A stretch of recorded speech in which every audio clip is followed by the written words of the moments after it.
Dalam sejarah panjang umat manusia, peperangan telah menjadi bagian tak terpisahkan dari peradaban.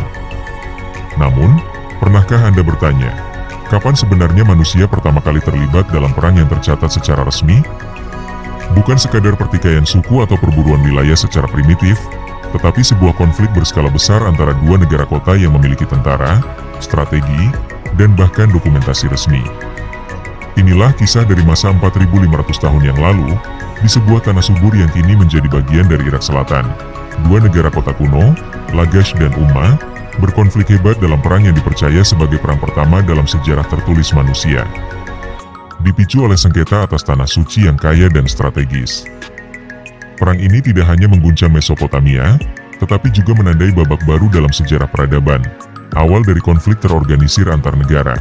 Dalam video ini, kita akan menyelami latar belakang politik dan ekonomi dua kota-kota Sumeria yang saling bersaing, membedah bukti arkeologis yang menggambarkan jalannya pertempuran, serta menguak bagaimana perang ini mencerminkan lahirnya konsep negara, batas wilayah, dan militerisme yang terstruktur. Apakah benar perang ini menjadi akar dari konflik manusia modern? Ataukah hanya satu dari banyak perang yang dilupakan sejarah? Siapkan diri Anda, karena kita akan menyusuri jejak darah dan batu bertulis yang mengungkap rahasia perang pertama dalam sejarah umat manusia.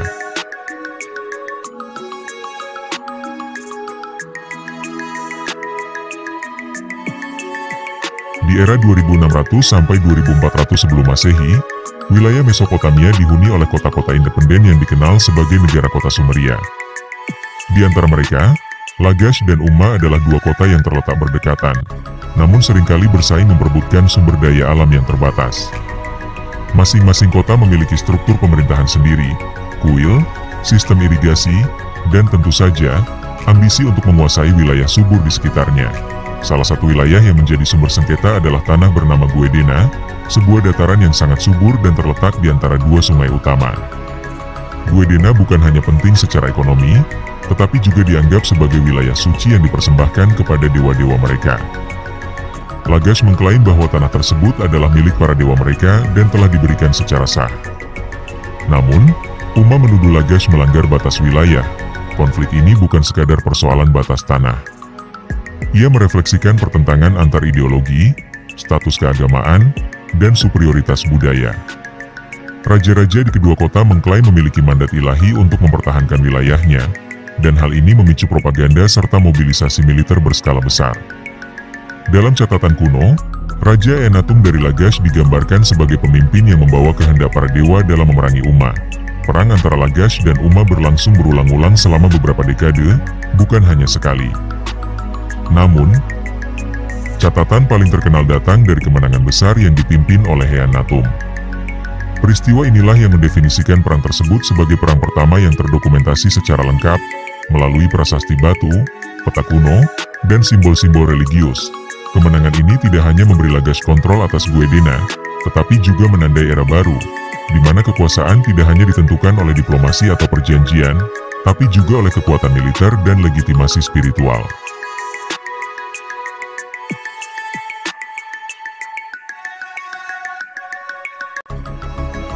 Bukti utama dari perang ini ditemukan dalam bentuk artefak yang luar biasa, Stele of the Vultures. Prasasti batu setinggi 2 meter ini ditemukan di reruntuhan kota Lagash, dan menjadi catatan visual serta tekstual pertama tentang perang yang terorganisir dalam sejarah manusia. Di sisi artistiknya, Stele menggambarkan pasukan Lagash dalam formasi barisan, mengenakan helm dan membawa tombak serta perisai. Ini bukan sekadar lukisan primitif, melainkan representasi militer yang menunjukkan adanya pelatihan, komando, dan struktur pasukan. Bahkan terlihat gambaran Raja Eanatum berdiri di atas kereta tempur, menancapkan tombak ke arah musuh, ikon awal dari kepemimpinan militer. Sisi lainnya menunjukkan adegan yang lebih mengerikan, tumpukan mayat tentara Umma yang dibuang ke lubang kuburan massal. Sementara burung pemakan bangkai, Vultures, berterbangan di atasnya. Gambaran ini memperkuat pesan simbolis dan politis dari kemenangan Lagash, serta menjadi cermin awal dari propaganda perang. Tulisan cuneiform pada stele juga memberikan rincian, bahwa perang ini bukan hanya hasil konflik spontan, melainkan respons terhadap pelanggaran perjanjian damai sebelumnya. Umma dituduh telah mencuri hasil panen dan menduduki wilayah yang telah ditetapkan sebagai milik Lagash oleh para dewa.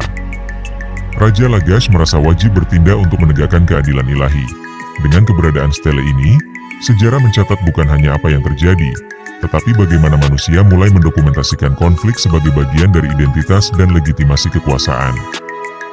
Ini bukan lagi soal bertahan hidup, tapi tentang klaim, narasi, dan pengaruh.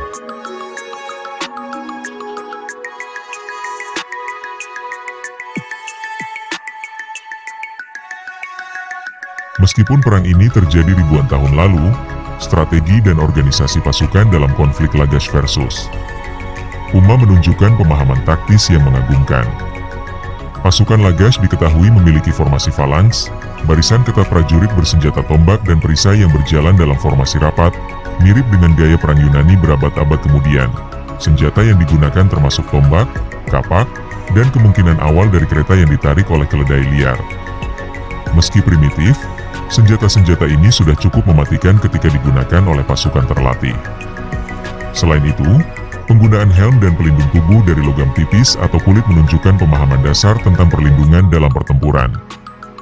Taktik pengepungan dan penghancuran infrastruktur irigasi musuh juga digunakan sebagai bentuk tekanan ekonomi.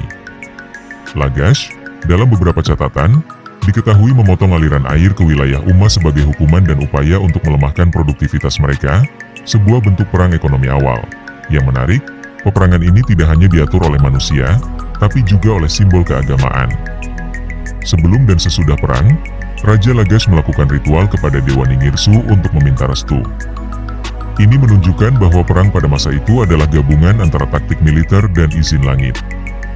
Jadi, bahkan sejak ribuan tahun lalu, manusia telah memadukan logika perang dan spiritualitas, mengubah medan tempur menjadi panggung teater yang menyatukan kekuatan, kepercayaan, dan ideologi.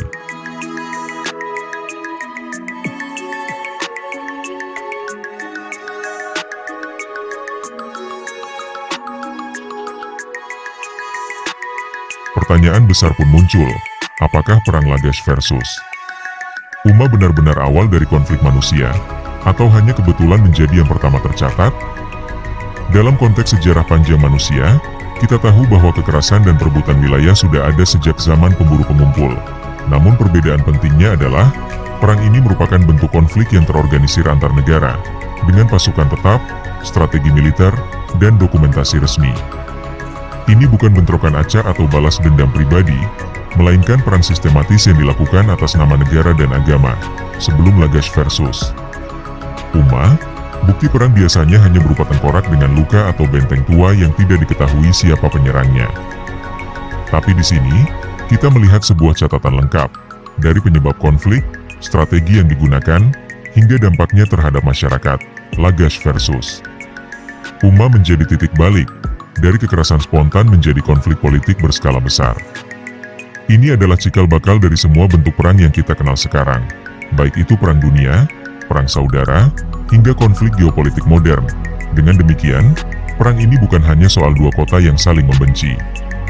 Ini adalah refleksi dari transformasi besar dalam sejarah manusia, ketika konflik menjadi alat kekuasaan, dan perang menjadi bagian dari diplomasi.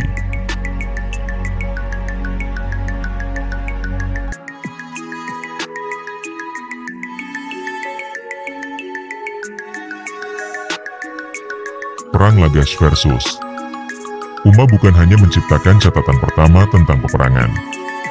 Ia juga menjadi presiden bagi kota-kota Sumeria lainnya untuk membentuk militer, memperkuat batas wilayah, dan menandatangani perjanjian dengan catatan tertulis.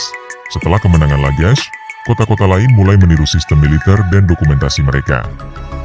Hal ini mempercepat evolusi dari kota kecil ke negara-negara yang memiliki sistem pemerintahan, hukum, dan militer yang kompleks. Dari sini pula muncul konsep kedaulatan dan batas wilayah dalam sejarah awal umat manusia. Namun, seperti halnya sejarah konflik, damai tak pernah bertahan lama. Umma akhirnya bangkit kembali dan kembali menyerang Lagash di masa-masa setelahnya. Ini menunjukkan bahwa meskipun perang bisa dimenangkan, konflik ideologis dan ekonomi seringkali hanya tertunda, bukan selesai. Lebih dari sekadar catatan perang kuno, kisah ini mengajarkan kita tentang akar kekerasan manusia, cara kita mengklaim kebenaran, dan bagaimana kekuasaan dibangun di atas darah dan batu. Dalam banyak hal, dunia saat ini masih mencerminkan pola-pola yang sama seperti 4.500 tahun lalu. Jadi, meski kita telah jauh berkembang dalam teknologi dan diplomasi, warisan dari Lagash versus umat tetap hidup dalam setiap garis batas, setiap bendera, dan setiap konflik modern yang terjadi atas nama bangsa dan keyakinan.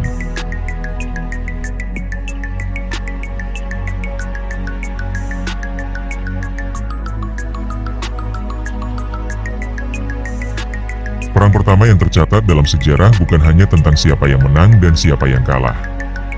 Ini adalah kisah tentang awal mula peran sebagai institusi sosial, sebagai alat untuk mengatur, menaklukkan, dan membentuk dunia. Dengan artefak seperti Stele of the Vultures, kita bisa menelusuri jejak langkah pertama manusia menuju dunia yang penuh batas, konflik, dan aliansi militer. Ini bukan hanya catatan sejarah, tapi juga cermin bagi peradaban modern. Apakah manusia ditakdirkan untuk berperang? Ataukah kita hanya mengulang pola yang sudah tertanam sejak zaman Sumeria? Pertanyaan-pertanyaan ini terus bergema, dari reruntuhan Lagash hingga meja perundingan dunia masa kini. Satu hal yang pasti, sejarah tidak pernah dimulai dari kedamaian. Ia lahir dari konflik, dan dari sana kita belajar untuk bertanya, berpikir, dan mungkin suatu hari menghindari kesalahan yang sama.